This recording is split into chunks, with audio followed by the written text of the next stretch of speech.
नमस्कार, आप देख रहे हैं आवाज इंडिया, देश की भरोसेमंद आवाज। मैं हूं पिंकी। संघ प्रमुख मोहन भागवत ने महाराष्ट्र में एक ऐसे कार्यक्रम को संबोधित करने के दौरान बड़ा बयान दे दिया है। उन्होंने बताया कि संघ का काम शक्ति, संवाद और समाज की सामूहिक चेतना से चलता है।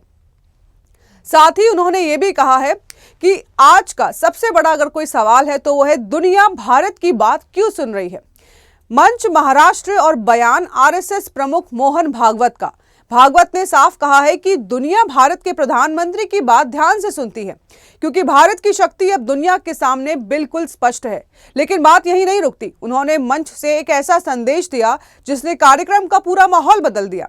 हनुमान प्रसंग का जिक्र, विनम्रता का पाठ और कृतज्ञता का संकेत। भागवत ने कहा है कि शक्ति चलती है संवाद से और समाज की सामूहिक चेतना से।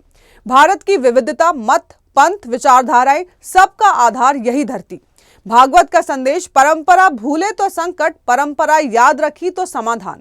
उन्होंने योगी आदित्यनाथ के शब्द याद दिलाए, सनातन का उत्थान मतलब राष्ट्र का उत्थान, और कहा अगर समाज की रीढ़ मजबूत न होती तो भारत यहां तक नहीं पहुंच पाता।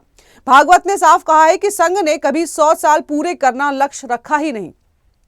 लक्ष्य था समाज को जोड़ना, काम को तेजी से आगे बढ़ाना, क्योंकि विकास तभी सार्थक है जब वो सबके लिए उपयोगी हो, वरना वही विकास विनाश का कारण बन जाता है।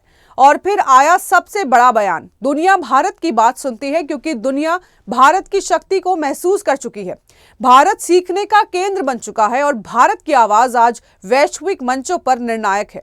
मोहन भागवत के इस बयान को सिर्फ प्रशंसा नहीं, बल्कि भारत की बदलती वैश्विक तस्वीर का प्रतिबिंब भी माना जा रहा है। अब सवाल, भारत का ये उभार कितना स्थायी होगा और क्या दुनिया इसी तरह भारत की ओर उम्मीद से देखती रहेगी?